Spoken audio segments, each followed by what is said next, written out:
Bismillahirrahmanirrahim. Assalamualaikum warahmatullahi wabarakatuh. Salam sejahtera untuk kita semua. Om Swastiastu, Namo Buddhaya, salam kebajikan, Sampurasun. Rahayu Sagung Dumadi. Kita yakinkan semua makhluk di semesta ini, baik yang kelihatan maupun yang tidak kelihatan, di setiap ruang dan waktu, di semua tingkatan, senantiasa hidup berbahagia dan bebas dari segala penderitaan. Mari kita terus bertekad di hari baru ini, kita semua selalu menjadi sumber cinta, sumber sukacita, sumber keberkahan, sumber kedamaian bagi semua makhluk dimanapun mereka berada. Tidak boleh lagi ada makhluk siapapun itu yang berkurang kebahagiaannya bertemu dengan kita. Tidak boleh lagi ada makhluk yang tersakiti oleh tindakan kita. Kalau kita belum bisa membahagiakan mereka, paling tidak jangan menyakiti mereka. Segala puji hanya milik Allah, Sang keberadaan, Sang kehadiran, Rabb al-Alamin, yang kehadirannya membuat segala sesuatu terjadi, yang keberadaannya membuat segala sesuatu tercipta, yang keberadaannya membuat semua makhluk hidup, yang keberadaannya membuat semua makhluk berdaya, yang keberadaannya membuat kita hadir di sini, yang keberadaannya membuat kita bisa melangkah, bisa menggerakkan kaki, bisa bernafas, bisa melihat, bisa mendengar, bisa merasakan semua sensasi yang diberikan semesta kepada kita. Mari kita rasakan semua kemewahan yang berikan semesta kepada kita saat ini, di sini, sekarang. Hiduplah dalam kesadaran. Seraya kita puji Dia dengan membaca hamdalah. Alhamdulillahirabbil. Mari kita rasakan kehadirannya. Dia tidak pernah sedetik pun meninggalkan kita. Dia senantiasa mengurus, mengatur semua kebutuhan kita. Dia senantiasa berdiri tegak, tidak pernah tertidur, tidak pernah terkantuk, demi melayani semua makhluk yang dicintainya. Dia tidak pernah menghukum kita, Dia tidak pernah mengutuk kita, Dia tidak pernah mengazab kita. Dia hanya selalu memanggil-manggil kita lewat segala peristiwa, agar kita segera pulang ke jati diri kita yang sesungguhnya, agar kita hidup bahagia, menemukan kedamaian yang sejati. Mari kita mohon ridhonya, mohon berkahnya, seraya membaca basmalah. Bismillahirrahmanirrahim.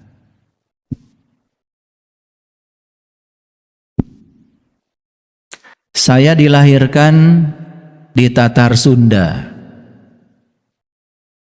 Sering disebut Tatar Sunda ini adalah Parahyangan. Ternyata Parahyang itu maknanya sangat dalam. Pa itu artinya adalah ruang. Ra itu artinya adalah cahaya. Dan hyang itu menceritakan hyang. Hyang itu adalah para leluhur kita. Jadi Parahyang itu tempat di mana para leluhur yang bercahaya memancarkan cahayanya. Ternyata Sunda itu bukan sekedar nama etnis, tapi Sunda itu jauh lebih dalam maknanya.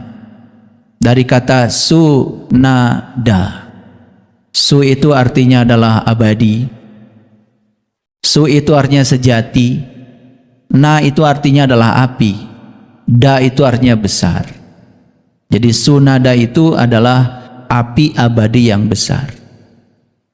Jadi sebetulnya Sunada itu artinya adalah matahari. Jadi sebetulnya Sunada itu artinya matahari. Makanya di Tatar Parahyang ada ajaran namanya Sunadayana. Ya jangan heran ya, banyak orang Sunda laki-laki namanya Yana, kalau perempuan namanya Yani. Kalau Yana diulang lagi jadi Yana Suryana. Kalau Yani, Yani Suryani. Jadi cirinya orang Sunda itu namanya ada pengulangan biasanya. Jadi Yana itu artinya jalan, Yani juga artinya jalan. Jadi Sunadayana itu adalah jalan menuju matahari. Nah kalau cepat membacanya Sunadayana, Sunadayana, jadi Sundai. Nah supaya tidak kelihatan bahasa itu dicuri dari kita, diganti sama orang barat jadi Sunday. Jadi Sunday itu kan, sun itu matahari, day itu hari, Sunday hari matahari. Sunday itu apa? Kan hari Minggu. Minggu itu bahasa Arabnya Ahad. Jadi kalau kita ingin menyatu dengan sang matahari harus Minggu, harus Ahad. Jadi Ahad itu artinya manunggal. Harus pulang kita ke jati diri kita yang sebenarnya. Makanya matahari menjadi sumber cahaya, sekaligus juga sumber energi, sumber kehidupan. Nah, leluhur kita di Tatar Parahyang itu ya mengatakan matahari itu adalah Bapa, sedangkan bumi ini adalah Ibu. Makanya di Indonesia bumi ini disebut Ibu Pertiwi. Karena tidak ada kehidupan kalau tidak ada Bapa matahari. Kita mau nanam jagung di tempat gelap, nggak jadi. Nanam padi di tempat gelap, nggak jadi. Jadi semua kehidupan ini perpaduan dari kerjasama antara ibu dan bapak. Itu secara makrokosmos. Nah secara mikrokosmos, saripati matahari, saripati bumi sudah terbentuk menjadi makanan. Makanan dimakan sama ibu kita, dimakan sama ayah kita, dibentuk jadi saripati, sumber awal kehidupan. Di bapak disebutnya sperma, di ibu disebutnya sel telur. Lalu Allah ya memberikan rasa cinta, rasa dedeh, rasa kasih, rasa sayang kepada ayah ibu kita. Maka ayah ibu kita berpelukan. Nah gara-gara berpelukan itulah kemudian sperma dan sel telur bertemu. Dari situlah terjadinya asal muasal kehidupan. Tapi banyak yang sudah lupa dengan purwadaksinya kehidupan. Banyak yang sudah lupa dengan asal muasal kehidupan. Banyak juga yang sangat ya memprihatinkan kehidupannya. Hilang rasa hormat pada ibu, hilang rasa hormat sama ayah, yang telah menjadi marga lantaran mereka terlahir ke alam dunia ini.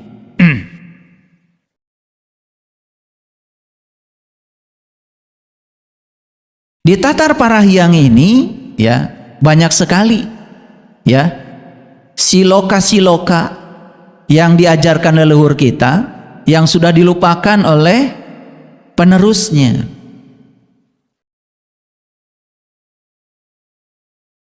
Budi gambaran ati, basa gambaran rasa. Jadi budi itu gambaran hati. Kalau leluhur kita menyebut hati itu ya bukan sekedar hati, tetapi lebih dalam dari itu. Budi itu perilaku. Makanya perilaku seseorang yang nampak di luar itu gambaran tentang pribadinya yang di dalam. Makanya budi gambaran hati. Jadi perilaku seseorang yang di luar itu cermin sebetulnya dari ya kualitas ruhaninya yang di dalam. Bahasa gambaran rasa. Makanya kalau orang bicara, coba perhatikan. Orang yang berbicara penuh dengan kebencian, kedengkian, itu gambaran tentang rasa. Tidak bisa ya dikatakan orang ini penuh welas asih, tidak bisa. Karena apa yang keluar dari mulutnya itu gambaran tentang kualitas rasa yang ada di dalam dirinya. Makanya bahasa gambaran rasa. Jadi bahasa itu bahasa. Baik bahasa lisan maupun bahasa tindakan yang mewujud pada diri seseorang itu gambaran tentang pribadi dia yang di dalam. Makanya sudah saatnya kita berhenti berpura-pura. Ada dua peribahasa yang sangat bagus ya di Tatar Parahyang. Ada istilah kurung batok. Kurung itu berarti batasan. Batok itu ya bagian yang keras itu dari buah kelapa. Jadi kalau buah kelapa itu dibuka bagian luarnya, sebelum masuk ke daging kelapa akan ketemu hambatan itu, namanya batok kelapa. Keras itu ya. Jadi kurung batok itu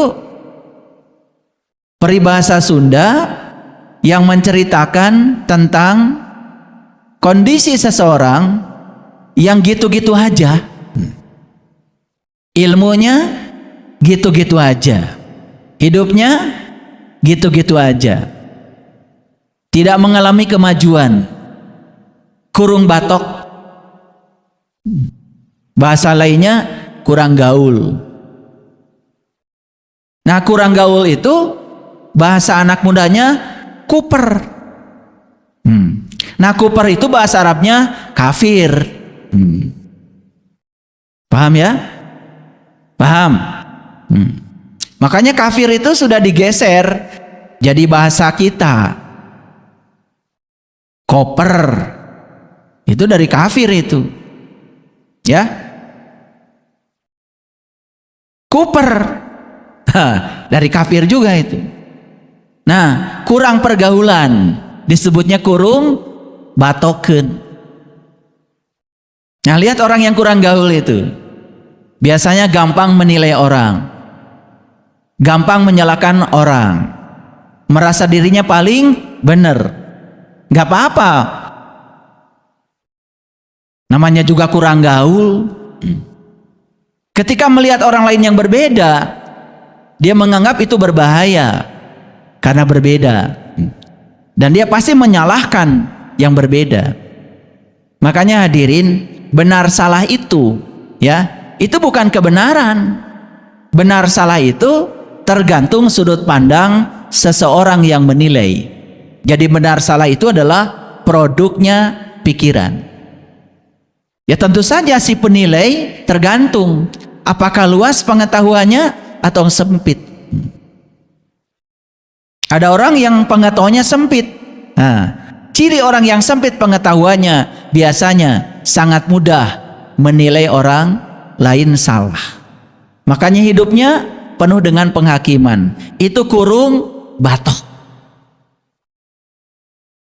Nah, orang yang kurung batok itu selalu dihantui rasa takut. Takut berbeda dengan orang lain, walaupun benar. Takut dianggap salah oleh orang lain. Makanya orang-orang yang seperti ini hidupnya ya gitu-gitu aja, mencari aman. Itu namanya kurung batoken. Nah, orang yang kurung batoken biasanya ya kena peribahasa yang kedua. Peribahasanya adat kakurung ku iga. Adat itu adalah kebiasaan yang sudah mengakar, ya. Iga itu kan nama tulang pada diri kita. Ada juga tulang sapi, kan? Betul nggak? Tulang iga, tuh. Iga bakar. Ya, iga itu tulang yang sangat keras, melindungi tubuh. Jadi adat kakurungku iga itu artinya apa? Ada kebiasaan yang sudah mengakar, walaupun kebiasaan itu adalah kebohongan, tapi karena diulang-ulang terus-menerus, lama-kelamaan dianggap kebenaran. Paham ya? Adat kakurung kuiga. Jadi adat kakurung kuiga itu dalam tradisi Sunda menggambarkan orang yang sulit untuk berubah. Ya, pertama kurung batoken, yang kedua adat kakurung kuiga. Nah, yang seperti ini sulit untuk berubah. Makanya hidupnya gitu-gitu aja. Nasibnya gitu-gitu aja. Ya, ilmunya gitu-gitu aja. Hidupnya gitu-gitu aja. Bahkan menjalankan rutinitas seolah-olah itu kebenaran, padahal tidak ada manfaatnya sama sekali. Jadi jangan heran ya, banyak orang yang rajin melakukan ritual ini, ritual itu, ya, tetapi dia juga tidak mengerti kenapa dia melakukan itu. Itu karena sudah adat kakurung kuiga. Sudah susah itu diperbaikinya. Muncul ya sifat yang berikutnya, ya. Dia itu tidak tahu. Tapi dia tidak tahu kalau dia tidak tahu. Tetapi dia mengklaim seolah-olah dia itu orang yang tahu. Karena apa? Karena di sekitar dia banyak orang yang minta fatwa sama dia, minta nasihat sama dia, karena atribut yang melekat pada dirinya. Seolah-olah dia itu orang yang tahu, karena orang lain juga nanya sama dia, gitu. Padahal dia juga menjawabnya ya suka-suka dia, gitu. Banyak kayak gitu. Nah, ini adat kakurung kuiga. Dia itu tidak tahu, tapi dia sendiri tidak tahu kalau dirinya tidak tahu. Tapi karena setiap hari seolah-olah dia diposisikan di masyarakat sebagai orang yang tahu, maka dia kemana-mana seolah-olah memberi tahu, padahal yang dia beritahu pada orang lain, yang dia sendiri tidak tahu. Nah, oleh karena itu judul kita hari ini adalah meruntuhkan topeng ego. Jadi kita akan meruntuhkan topeng ego. Ya, jangan-jangan kita ini bertopeng, cuman nggak sadar. Topeng bentukan dari ego. Jadi ego itu bahasa psikologi, bahasa pasarnya diri palsu. Ya, nah bagaimana meruntuhkan topeng ego ini? Tidak ada cara yang bisa meruntuhkan topeng ego kecuali dengan cahaya kesadaran. Ada dua kata ya, cahaya kesadaran. Karena semua para nabi, para rasul, para sunan, para wali, ya, tahap pertama untuk menjadi sadar, perjalanan mereka adalah mengakses sumber energi yang ada dalam dirinya. Sumber energi yang gampang dilihat itu namanya cahaya. Gampang ya, belajarnya nggak usah susah-susah. Ya, di rumah ada saklar. Ya, di saklar itu ada setrum. Kan nggak kelihatan setrumnya, betul nggak? Coba saklarnya dihidupkan, baru lampu menyala. Baru kita sadar kalau di situ ada setrum, ada energi listrik. Ketika kita melihat indikatornya lampu menyala. Ya, makanya jangan heran kalau Allah di Quran mengatakan agar ruhku yang ditiupkan kepada kamu itu kamu kenali. Maka Allah bilang, aku jadikan ruhku itu sebagai nur. Eksplisit ya di Al-Quran. Jadi hebat ya Allah itu. Saking ingin dikenal, beliau itu bermanifestasi. Turun gunung Allah itu. Saking ingin dikenal. Makanya dalam hadis qudsi Allah mengatakan, aku adalah suatu perbendaharaan yang tersembunyi. Aku ingin agar aku dikenali. Maka aku ciptakan ciptaan, agar dengan ciptaan itu kalian bisa mengenali aku. Jadi Allah menciptakan alam semesta ini cuma satu tujuannya, agar kita bisa mengenali aku, agar dia bisa mengenali dia.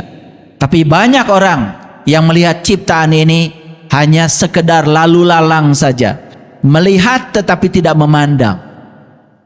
Pergi ke laut, piknik, nggak tahu ya tujuannya apa.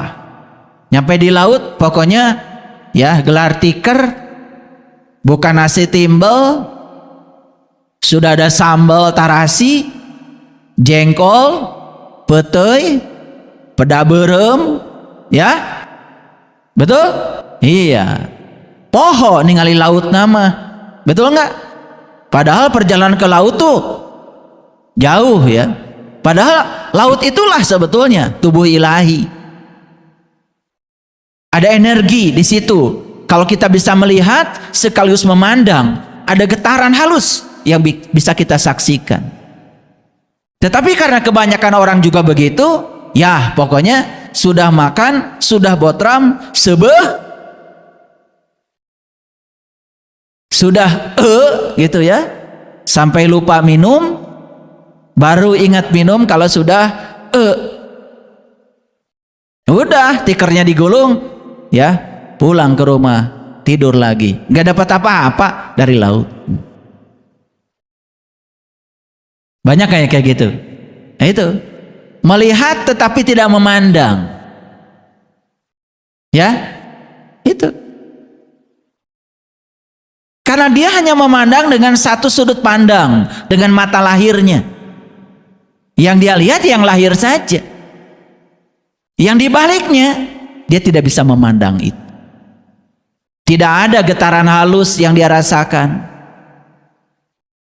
Tidak bisa melihat sang keberadaan, tidak bisa melihat sang kehadiran, tidak bisa melihat yang dibaliknya, hanya melihat yang fisiknya saja, tapi yang dibaliknya dia tidak bisa melihat.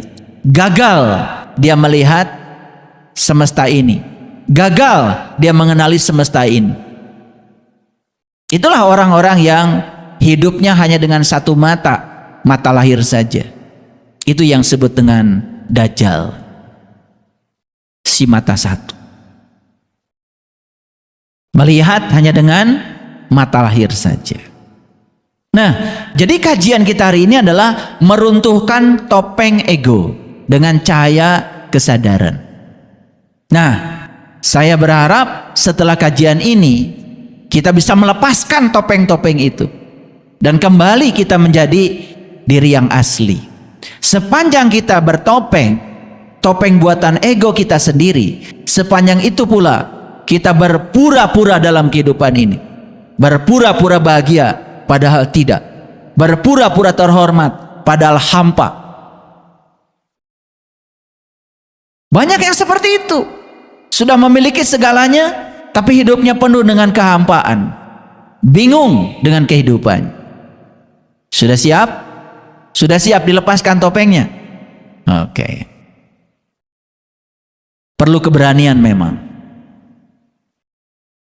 Itu sebabnya di awal kajian ini saya ingin menyampaikan satu surat yang sangat saya kagumi. Nama suratnya adalah surat Ad-Duha, surat ke-93 ya. Ad-Duha ini ada 11 ayat. Saya tidak akan terlalu dalam membahas ayat ini.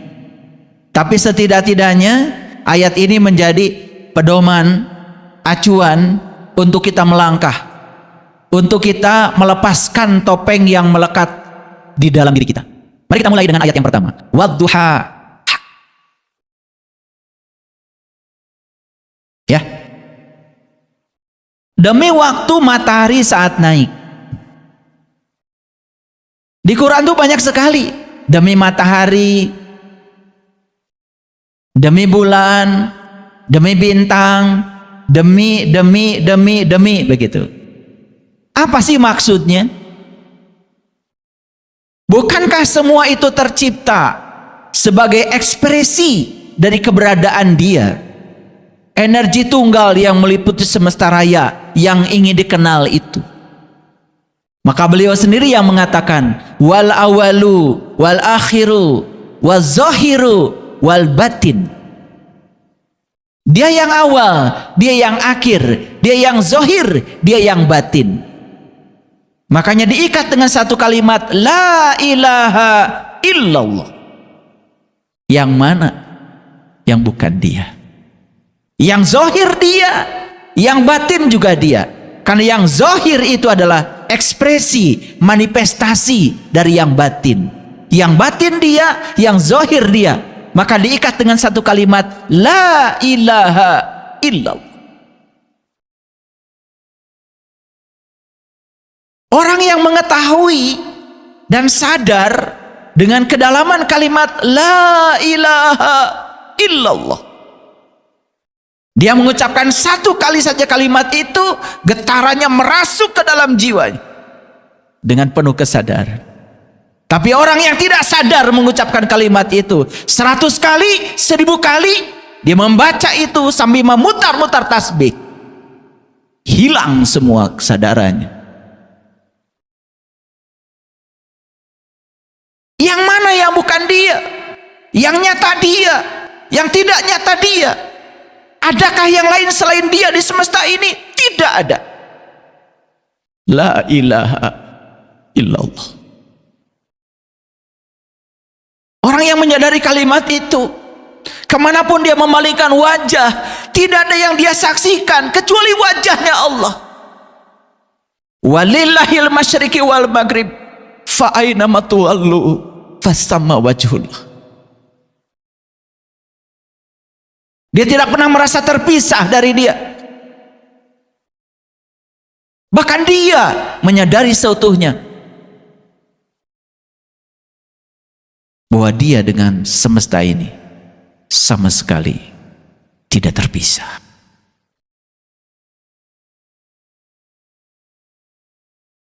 Jadi demi matahari, demi bulan, demi bintang, semua mengacu pada satu inti pemahaman.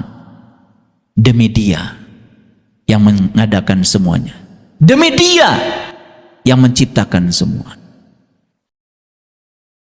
Wadduha, demi waktu matahari naik. Perhatikan saya, sebelum duha pasti fajar dulu. Sebelum fajar pasti gelap dulu. Fajar itu adalah saat transisi dari gelap menuju terang. Dan itu etapa yang sangat berbahaya. Itu terjadi saat waktu subuh. Maka Allah juga bersumpah dalam Al-Quran, Qul a'udzu birabbil falaq. Katakanlah, aku berlindung kepada Allah dari subuh. Kenapa kita harus berlindung kepada Allah dari subuh? Kenapa kita harus berlindung dari subuh? Bukan dari maghrib, bukan dari isya, dari subuh. Karena subuh itu adalah transisi dari gelap menuju terang. Subuh itu adalah saat yang sangat berbahaya. Ketika salah seorang sadar, tapi kemudian dia hilang lagi kesadarannya, dia akan tidur lagi, maka dia tidak akan kebagian wadduha. Subuh itu adalah etapa yang sangat rentan. Pada saat kita bangun, bahasa Inggrisnya lulungu. Antara sadar dan tidak sadar, itu etapa yang sangat berbahaya. Banyak orang yang sudah bangun tertidur lagi, dan saat dia tertidur lagi, maka dia tidak akan bisa menyaksikan wadduha, saat matahari naik. Dia tidak akan merasakan puncaknya matahari jam 12. Perhatikan hadirin, pada saat jam 9, jam 10, jam 11, bayangan kita sedang besar-besarnya. Silahkan berdiri di terang matahari, bayangan kita sedang panjang-panjang. Dan begitu jam 12 siang, itu adalah bayangan kita yang paling pendek. Ketika seseorang sudah mencapai matahari puncak, mencapai pencerahan dalam hidupnya, semua bayangan memendek. Dunia ini bayangan, harta bayangan, semuanya memendek dalam sekejap. Apalagi ketika kita masuk ke ruang teduh, bayangan tidak ada lagi. Betul? Begitu kita berteduh, bahkan bayangan yang pendek pun menghilang sekejap. Orang-orang yang sudah teduh, sudah selesai dengan dirinya sendiri, tidak mengejar-ngejar lagi bayangannya, hidup mengalir bersama tarian semesta, nyaris tanpa upaya. Apapun yang dia butuhkan hadir dengan sendirinya, karena dia bisa menggunakan kreator dalam dirinya, pikirannya, perasaan yang sudah membentuk menjadi keyakinan.